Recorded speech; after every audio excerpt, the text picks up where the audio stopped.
This video will show you how to replace the front inner tie rod end on a Ford Edge. This is part of your front steering and suspension located behind your front wheel. Let's get into it.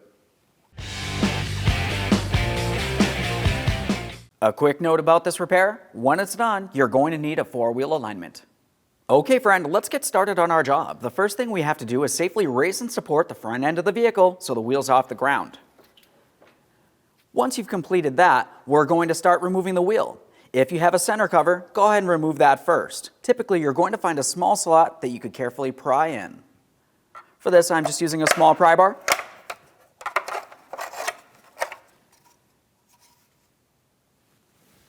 Once you've removed that, you're going to remove all 5 of your 19mm lug nuts, and then we can remove that wheel.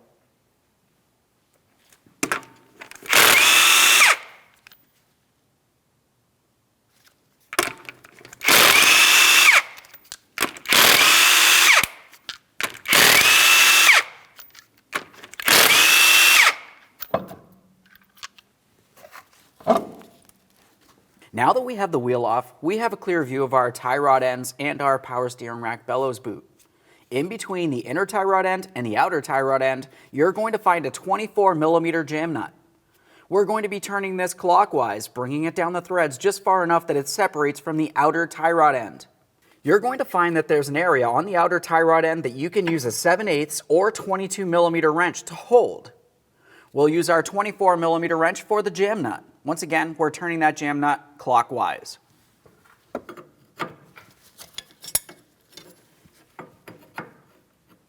We're moving to the outer tie rod end mounting hardware next. Typically, you're going to find a cotter pin of some sort. Go ahead and remove that.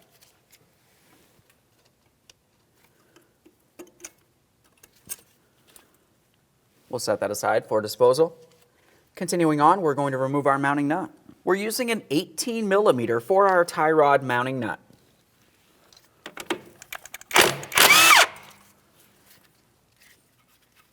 Now that I have this broken free, I'm leaving it on the stud, just a couple threads here. We'll start separating the outer tie rod end from the steering knuckle. Now to separate this, if you do not have a tie rod end separator tool, you could carefully use a hammer. A quick note about this, be extremely careful around your ABS sensor and wire. And you also want to be careful not to cause any damage. We're tapping directly on the knuckle here. You could also carefully tap along the top of the mounting nut in this area.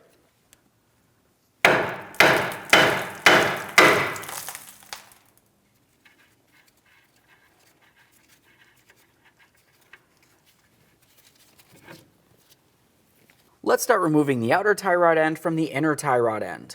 When we start turning the outer tie rod end counterclockwise, count the amount of turns it takes to remove it.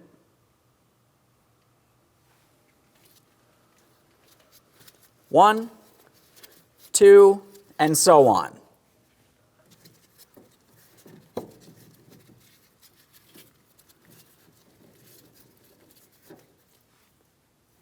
I had 18 turns, your results may vary. Let's continue removing our 24mm jam nut.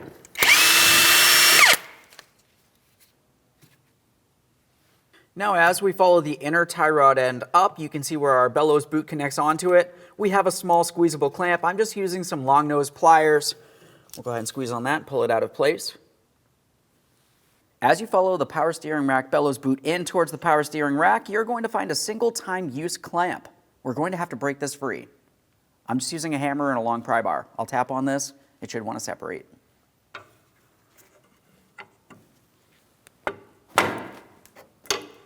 Now once you have that broken free, typically you can take hold of the power steering rack bellows boot, give it a little twist, and it should want to separate from the power steering rack and slide off of the inner tie rod end.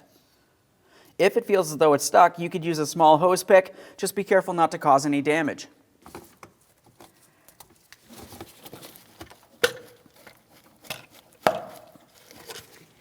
Tell it's starting to slide here. You can use some lubricant if necessary. There's our single time use clamp. I'm going to set this aside for disposal. A quick inspection of our power steering rack bellows boot and we'll set that aside. Now we can start removing the inner tie rod end from our power steering rack. As you follow the inner tie rod end in, we can see where the ball and socket area is. To remove the inner tie rod end, you can either use an inner tie rod end tool, these come in all different shapes and sizes, Or you could use some long pliers. If you are planning on using long pliers, you want to turn your steering wheel all the way towards the opposite side that you're working on. That's going to bring the inner tie rod end outward to where you can gain access.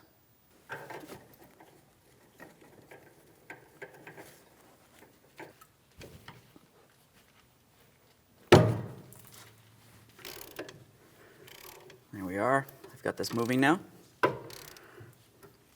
We'll continue on removing the tool and completely unscrew this from the power steering rack. There it is, friend. Prior to installation of any brand new part, let's make sure we clean and inspect the mounting area. We're paying attention to the threaded portion of the power steering rack where the inner tie rod end will be. But we also need to have a closer look all the way in towards where the power steering rack is. We're confirming we don't see any fluid coming out. If you do see fluid coming out of here, the rack seal is bad, in which case you're going to want to service that. I'm just going to use a clean rag. You shouldn't need to use any type of detergent. The threads look good. Power steering rack looks good, no fluid coming out of there. Now it's time for installation of the brand new inner tie rod end.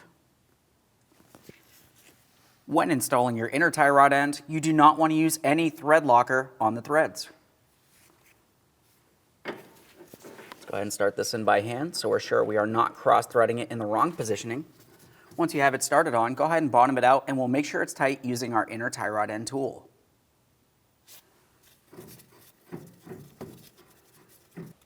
Okay, right there is bottomed out. We're just attempting to take it a tiny bit further here. We want to make sure it is secured, but we do not want to damage our power steering rack. Remove your inner tie rod end tool and we'll continue on with the lubricant that came with the inner tie rod end. Now, as far as that lubricant packet, we're going to go into the ball and socket area and we're going to work it around. After that, we're going to make sure that we save a little bit so we can go into the groove on the inner tie rod end where the bellows boot would sit. Got our grease packet.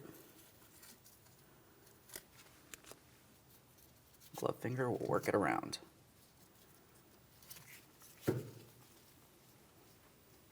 This will help keep moisture out of the area. Just a thin coating there should do. Let's prepare to install our bellows boot. When we bring this in position, we're going to carefully slide it over the inner tie rod end. The far end needs to make its way over that circular port on the power steering rack.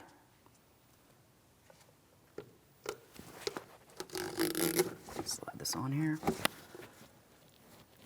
We're pressing the outer portion towards where that groove is on the inner tie rod end.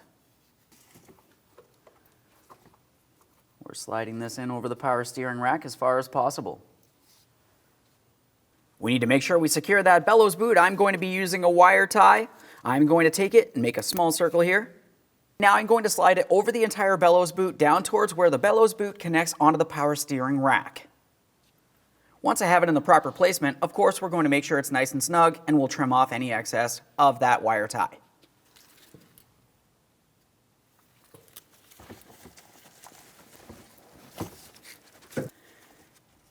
Now I'm attempting to get it into the small groove at the end there. I'll just use some long pliers. I'm going to take up any slack on this.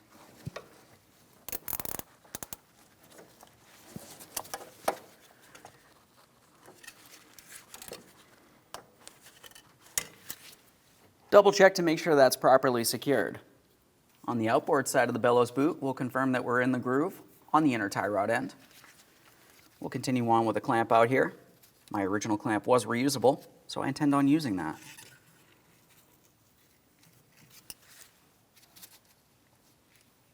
We'll use some anti-seize, approximately where our jam nut will be sitting. Let's install the jam nut.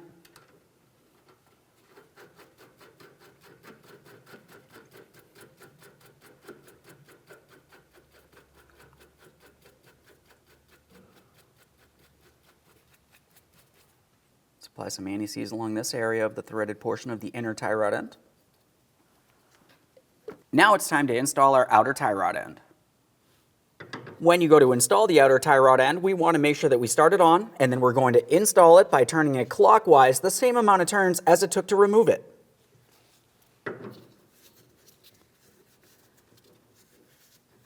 Okay, it started on.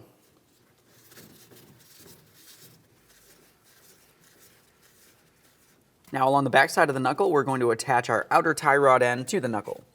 We'll carefully pivot things as necessary so we can align them. Start on our mounting nut. On this application, we do have a castle nut, which means it has slots. If you were looking at the tie rod stud, you're going to find a port leading through it. Go ahead and snug this up. Torque it to 35 foot-pounds, and then we'll make sure we can install our locking cotter pin.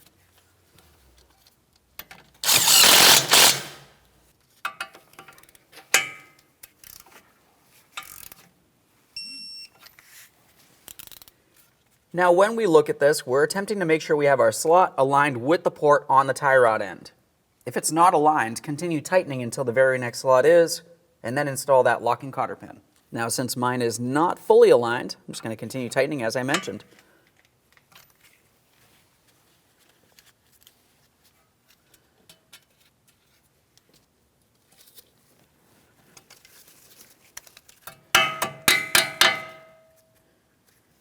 Let's continue on to reinstalling our jam nut. We're turning this counterclockwise until it bottoms out against our outer tie rod end.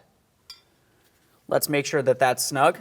I'm going to be using my 22 or 7/8 wrench and my 24 wrench to make sure this is nice and tight here. There we are. One last quick inspection in this area and we can reinstall our front wheel.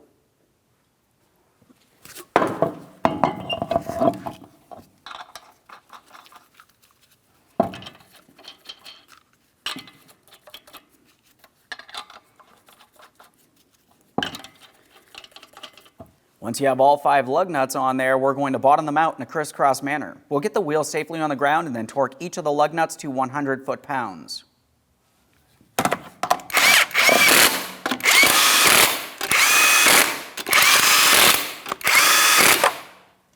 Now I have the wheel back on the ground. Let's go ahead and torque these to that 100 foot-pounds.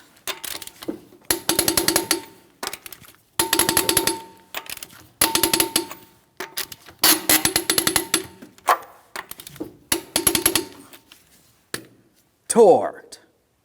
If you have a center cover, install that now. When we install the center cover, we'll make sure that our lug nuts align with the corresponding ports here. Press it in, double check to make sure it's secured all the way around. Okay friend, we finished our installation. Now the next thing you want to do is make sure you pump up the brake pedal till it's firm. After that, take your vehicle for a road test, you're listening for any odd noises, and then get yourself an alignment. Thanks for watching. When only the best will do, demand TRQ. The only company that lets you view before you do. TRQ is committed to offering the highest quality aftermarket auto parts that are engineered for peace of mind. Thanks for using and viewing with TRQ.